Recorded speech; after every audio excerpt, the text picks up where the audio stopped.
The dust of the valley floor tasted like ash and broken promises. Eliza stood before the council circle, her calico dress a pale, absurd flag against the sun-baked earth. She was 20 years old, and she was the price of peace. Her father's hand, not loving but desperate, had pushed her forward just moments before. "It's for the others, Eliza, the children, you understand the treaty." She didn't, not truly. She only understood the crushing weight of the papers signed in the shadow of the mountains: land for protection, food for peace, and a woman to seal the bond. The man who stepped to meet her was Talako, the NDE hunter leader. His chest was wide and dark, etched with the scars of his sacred laws. He wore a single piece of bone on a leather thong around his neck, a wolf tooth, polished white by time. It was a silent, lethal adornment. He did not look at her as a prize. He looked at her as he might look at a necessary, dangerous thing: the curve of a drawn bow, the path of a snake. The treaty agent, Mr. Thorne, finished his bluster, his words flat and crude against the ancient language of the mountains. He presented Talako with a copper bracelet and Eliza with a bolt of rough, trade-cloth linen. The binding was complete. Eliza expected the touch of a conqueror, a hard hand to guide her away, and a word of command. She braced herself for the weight of servitude, the loss of herself. But Talako remained still. He took the copper, and he laid the cloth gently at her feet. He did not extend his hand. The silence stretched until the very air seemed to crackle with the unspoken law of the wild. She watched the subtle twitch of his jaw. She saw the eyes of his people watching him, not her, for their leader's next move. It was clear that the treaty bound his people, but his honor bound only himself. He leaned close, his voice a low, gravelly current, the first sound she had ever heard him make. It was not the thunder of a conqueror. It was a question, whispered in halting, learned English. "Joyce." The word hung between them, a fragile bridge over the chasm of their different worlds. Eliza couldn't speak, not because she was afraid, but because she hadn't expected the space to refuse. A choice implied the power to deny, and she had believed that power was lost to her. She followed Talako in silence as the band began the grueling journey toward the high summer camp. He did not walk beside her, but a distance ahead, enough to denote command, but not so far that she was abandoned. She learned to read his back. The steady, measured stride, the hawk-like turning of his head, the way his shadow fell over her trail in the heat of midday, offering an unseen relief. This was not the escort of a prize, it was the guard of a valued, if silent, companion. She fell once, her worn boots slipping on scree. Before she could gasp, Talako was there, his movement fluid and impossible. He did not help her to her feet with his hands. Instead, he placed the heavy hide canteen at her side and waited, unblinking, until she rose on her own. He then retrieved the canteen and walked on, never having met her eyes. This journey was a language of its own. He taught her without speaking. Endure, observe, thirst is a small enemy. She saw him share a handful of dried meat with an elder. She saw him patiently wait for a child who struggled to keep pace. His law might have compelled him to accept her under the treaty, but his nature compelled him to honor. At night, he built their small, separate fires. She slept huddled in the rough trade cloth, the only thing he had touched with reverence. She tried to reconcile the fierce warrior from the treaty table with the silent guardian who walked the line of an invisible fence. She slept fitfully, the dry earth too hard, the silence of the wilderness too loud. When she woke before dawn, she found the ground beside her sleeping mat disturbed. Talako had already gone to scout the trail ahead, but in the space where she had seen his shadow fall, a small, white piece of bone lay upon the cloth. It was the wolf tooth pendant, placed carefully, not on her neck like a leash, but beside her, like a silent, tangible offering. The small, polished bone felt cool and heavier than its size suggested. Eliza did not touch it but stared. It was a symbol of his honor, of the hunt, and of the laws that shaped his identity. It was too great a gift and too dangerous a commitment to accept in silence. The high camp was a flurry of life and activity, tucked against a fold in the red rock. Iskatla, Talako's mother, met Eliza. Iskatla was stone-carved into a woman, silent, exacting, but with an unexpected warmth in her heavy, dark eyes. She was not a slave driver but a teacher. Iskatla led Eliza to the women's work circle, a silent induction into a world of grinding corn, tanning hides, and mending wounds. Eliza was clumsy. Her settler skills were useless here. She was slow with the grinding stone, and the other women watched with. It was during the water carrying that the tension broke. The ceramic jar was heavier than she anticipated, and as she turned from the stream, her foot caught on a slick, river-worn stone. Before the jar could shatter, a strong hand, faster than the light reflecting off the water, clasped her arm. Talaco, having been watching from the shadow of the arroyo, stabilized her and the jar in one swift movement. "Tish," he said, the Apache word for water, a single, clipped warning. His touch was fire and ice, warm, hard, and utterly respectful. He did not linger. The hand was gone as quickly as it had appeared, leaving a stark, shocking sensation of safety. But the moment of contact had been witnessed. Jono, Talaco's cousin and a rival hunter, emerged from the crowd, his face sharp with antagonism. Jono did not carry the same heavy honor as Talaco. He saw Eliza as a tool and a complication. "The white woman is clumsy, Talaco," Jono sneered in the Apache tongue. "And she is not truly yours. She pollutes the Tish with her awkwardness. If the treaty binds her to a man, why is she still unbound?" Talaco turned slowly to face Jono, his expression an unreadable mask of copper and shadow. He simply spoke, still not looking at Eliza. "The water is safe. My law is my own. Leave the woman to the mother." The dismissal was absolute. Jono backed down, but his eyes promised a confrontation. As Eliza clutched the heavy jar, her arm still tingling from the press of Talaco's fingers, she knew. That hand on her arm felt less like a threat and far more like a warning to others, or perhaps, a terrible, unshakable promise. The feeling of his touch, so brief and protective, sustained Eliza through the tedious, sun-blasted days. She learned to follow Iskatla's lead, to work with her back straight and her mind quiet. She learned that silence was not emptiness but observation. Talaco remained her shadow and her boundary. He never sought her out, yet he was always near enough to deter the calculating glances of Jono or the crude curiosity of the young warriors. He was the fence that kept her both captive and safe. One evening, by their separate fire, she saw him carving a piece of cottonwood bark, his hands steady and precise. She had finally learned a few words of his language, enough to ask the question that burned through her days. "Why?" she asked in halting English, pointing between her, the cloth and the copper bracelet he still wore. "The treaty, it says I must be your wife. Why the question, why the wait?" Talaco stopped carving. He placed the sharp bone all down and looked into the flames, his profile etched against the dark. When he spoke, it was slow, English words pulled hard from his spirit. "The treaty is a white man's paper. It speaks of land, of food, of taking. My law, it is of NDE spirit, it speaks of honor. A woman is not a thing, not a horse, not a hide." He picked up the wolf-tooth pendant and held it. "This, it is the law of the hunter. We take what is given. We do not steal life, we do not steal spirit. I can be bound by your father's fear, but I cannot be bound to take you by force. The spirit must choose, the woman must say the word." It was a staggering revelation. The treaty had demanded his possession, but his personal vow demanded her consent. His honor was his true cage. Jono, in the meantime, had begun to speak louder in the camp. He pointed to the drought that was now gripping the land. The river thinned, the sun scorched the foraging ground. "The Great Spirit has rejected the treaty," Jono argued to the elders. "The Spirit has rejected the unblessed union. The white woman is not a wife, she is a curse. Talaco breaks the law of his ancestors by protecting a curse." The elders listened. A few of the women watched Eliza with new suspicion. The pressure was mounting, not just for Eliza to make a choice, but for Talaco to enforce a binding he had sworn to honorably delay. A wind rose, but it brought no rain, only dust that settled over the camp like a judgment. The silence between Talaco and Eliza was now a heavy, desperate quiet. The severe drought had arrived, a tangible force casting doubt on the entire fragile peace and the unblessed union at its heart.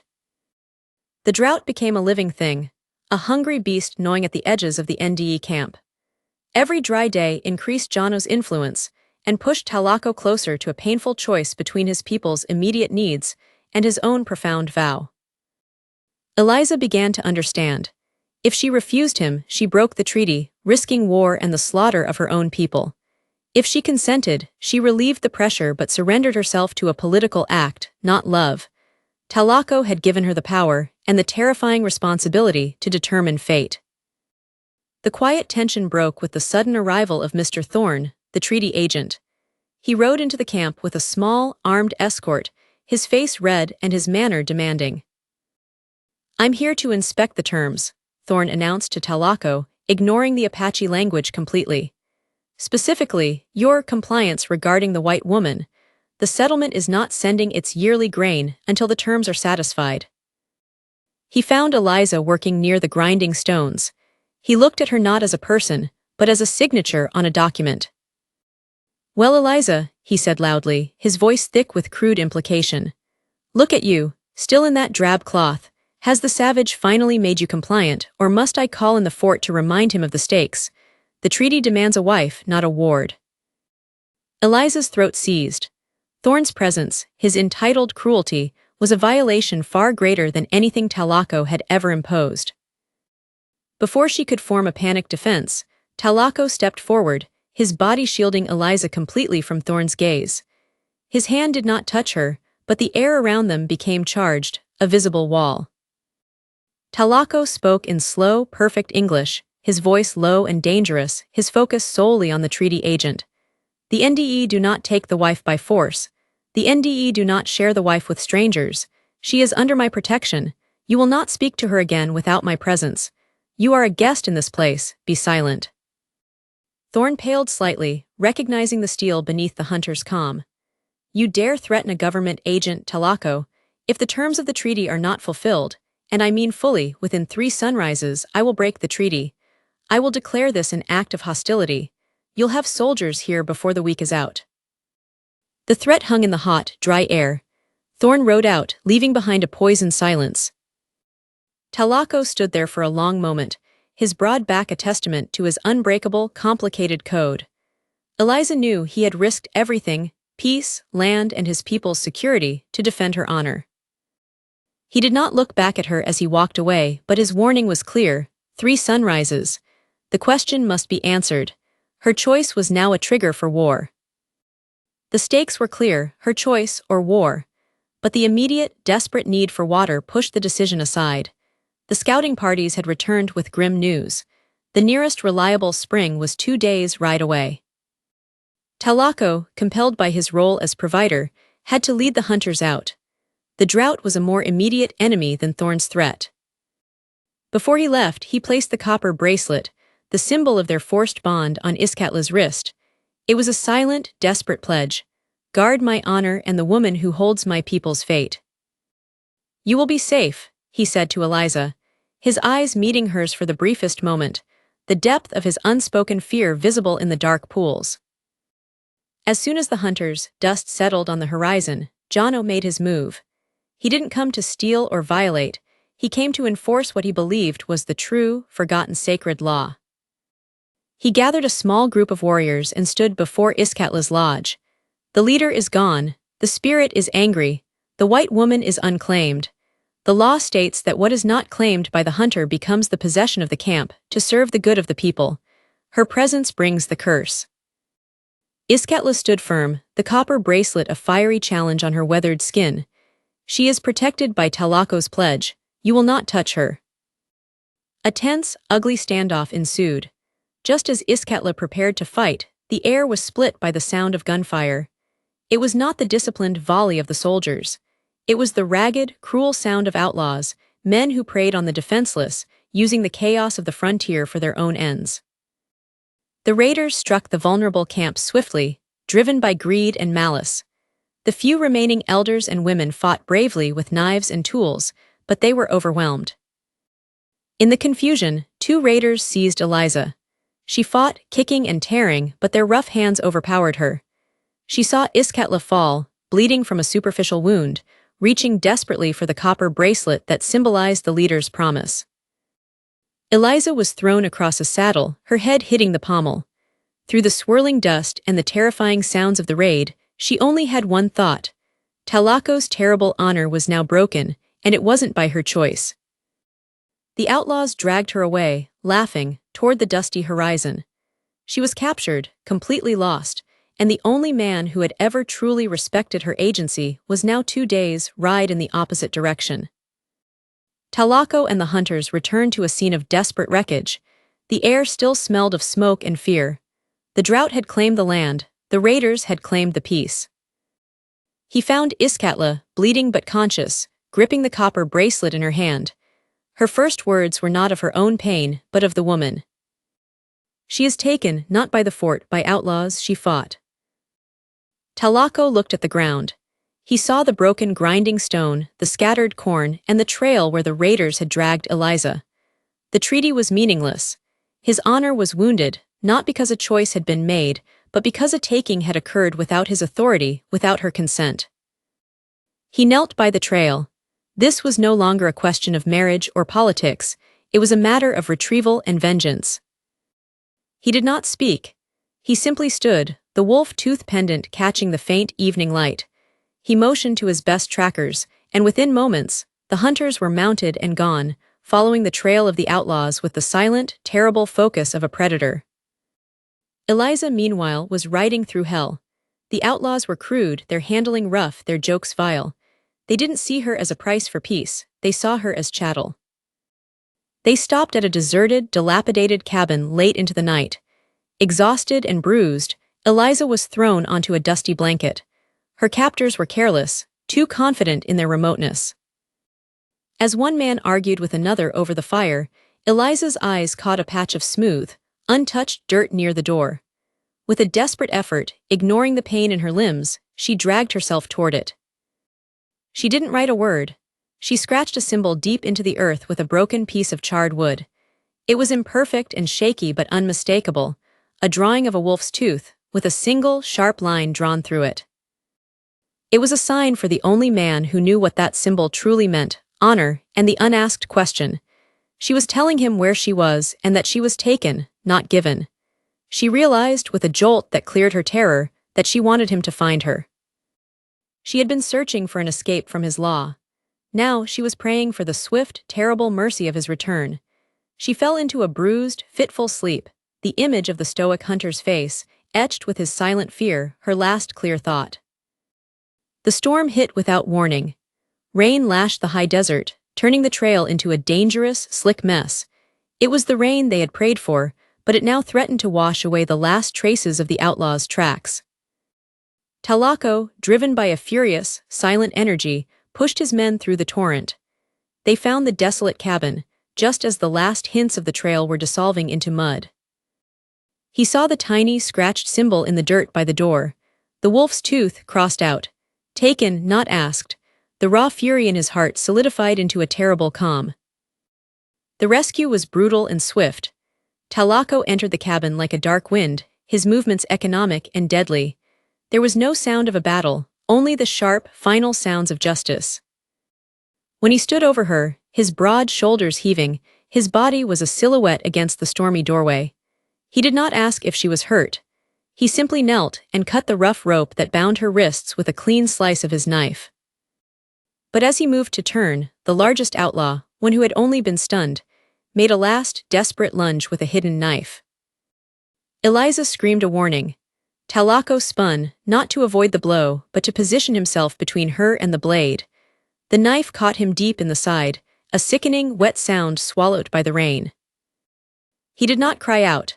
He simply finished the man with a final, efficient motion, then crumpled to one knee, the wolf-tooth pendant scraping against the dusty floor. "We must move," he ground out, the words forced past the pain. But Eliza refused. She saw the blood too much, too fast, seeping into his deerskin tunic. Her fear for herself vanished, replaced by a fierce, demanding focus. This man, who had never taken anything, had now bled for her choice. They took shelter in a small, dry cave Talaco knew of, tucked away in the rocks. Under the pale, flickering light of a small fire, Eliza forced him to lie down. She was clumsy, her hands shaking, but she was meticulous. She used her tradecloth shift to clean the wound. His skin was warm and taut beneath her tentative touch, his face a mask of iron control. As she stitched the wound with a crude needle and sinew, a skill she remembered her own mother performing. She felt the profound weight of the moment. She was now healing the man she had been promised to, a man who refused to claim her, even in defense of his own life. She realized the truth in the firelit quiet. Asking was his weakness, his most vulnerable spot. It was the open door to his honor. And she, the promised bride, possessed the power to destroy the fragile peace with a single word. The cave became a sanctuary. For 3 days, Eliza nursed Talako. He was silent and feverish, occasionally lapsing into his own language, his mind riding the high waves of pain. She forced him to drink the herb-laced water. She watched over him, her body aching, her heart no longer afraid. She felt a profound sense of belonging that the settlers' world had never given her. This was not the servitude of a captive but the fierce loyalty of a healer. He woke on the 3rd day, his fever broken, his dark eyes clear. They looked at each other over the flickering firelight. No words were needed to explain their changed status. She was not leaving. She was choosing to be there. "You saved my life," she whispered, her voice husky. "You earned the right to try," he responded, his voice weak but imbued with his old strength. "The debt is returned." She shook her head. "The debt, it is not a trade. I am here because the only man who asked for my choice is the only man who defended my honor. The settlers, they did not give me away for peace. They lied." She told him the truth that Thorn had inadvertently revealed. The treaty, it was not for peace. It was a lie to cover a land grab, a slow way to make your people move. My father saw it, and he used me to buy the town a little more time. Talako absorbed the betrayal with the still endurance of the mountains. His face hardened, the new information slotting into his grim suspicion of the white man's paper. As they spoke, a shadow fell across the cave entrance. It was Iskatla, accompanied by 2 strong hunters. She carried a leather satchel and grim news. "Thorn," Iskatla began, her voice low with urgency. "He has declared the treaty broken. He says you have kidnapped the woman. Soldiers are coming, they are not waiting." The moment of peace was shattered. The land grab was happening now. Talako's people were vulnerable. Eliza looked at Talako. The truth of the treaty, his injury, the coming soldiers, all of it collapsed into the moment. She saw the raw vulnerability in his eyes, the man who had risked everything for a principle. She reached out, her hand tracing the smooth, cool bone of the wolf-tooth pendant that lay near his chest. The symbol was fully seated now. Honor, trust, the unasked question. She looked into his eyes, not as a captured bride, but as a woman making her final, free pledge. Talako looked back, his breath ragged, and finally he broke the long, sacred silence. He spoke the full question in clear English, his voice a profound, unshakable vow. "Eliza, do you choose my law? Do you choose my life?" She answered him without hesitation, the words of fierce, soft promise. "Yes, I choose your law, I choose your life." The choice was made, not whispered in a tent, but declared in a cold, desperate cave. Now, they rode back to the Ende camp. Talako, grimly mounted despite his wound, Eliza riding beside him, her hand occasionally resting on his arm, a silent claim. They arrived at the camp to find the warriors preparing for the inevitable. The scouts had sighted the small column of soldiers, led by Mr. Thorn, advancing toward the treaty line. Talako, flanked by Eliza and Iskatla, stood at the front of his people. He was injured, but he was complete. Thorn rode up first, his face a mask of smug triumph. "Talako, you have broken the treaty. You kidnapped the woman. Surrender her and submit to the fort's demands, or this valley will run red." Eliza dismounted, walking away from Talako and toward the advancing soldiers. Thorn looked pleased, believing she was running back to the white world. She stopped between the 2 forces, an American woman in a drab calico dress, her spirit forged in the fire of the Ende camp. "Mr. Thorn," she said, her voice clear and strong, "I am here by my own will.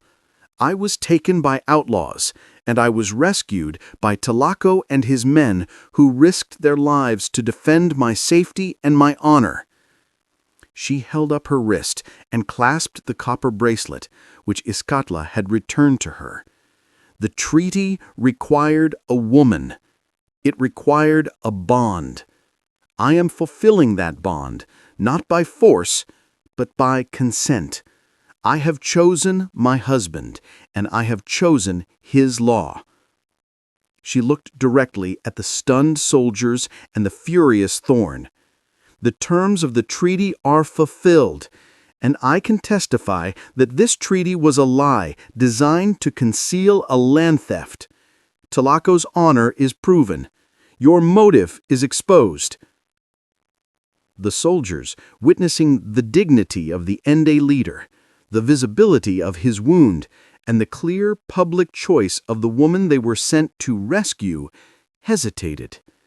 Thorn screamed, trying to take control, but the lie was too big, and the truth stood too firmly before them. The commanding officer, witnessing the scene, the palpable unity, and sensing the injustice, gave the order to retreat. The fight was taken out of the battlefield and back to the negotiation table. But this time, Eliza would speak for herself. That night, in the quiet of their lodge, the new truth settled around them like rain-washed air. Tlaco held her. No one would take her from him. No paper would define them. He did not speak of love. His language was too reverent for such an easy word. He reached up and gently placed the wolf-tooth pendant around her neck. "It is yours," he said simply. "My honor is yours. My life is yours. You are freely given." She reached up and kissed him, a kiss that was a deep promise, PG-13, but profound. The fierce, honorable law that bound him had now set her free. The two cultures, bound not by paper, but by a choice freely given, looked toward a future where a promise was a choice, and a question was the deepest trust. The elders listened. A few of the women watched Eliza with new suspicion. The pressure was mounting, not just for Eliza to make a choice, but for Tlaco to enforce a binding he had sworn to honorably delay. A wind rose, but it brought no rain, only dust that settled over the camp like a judgment. The silence between Tlaco and Eliza was now a heavy, desperate quiet. The severe drought had arrived, a tangible force casting doubt on the entire fragile peace and the unblessed union at its heart.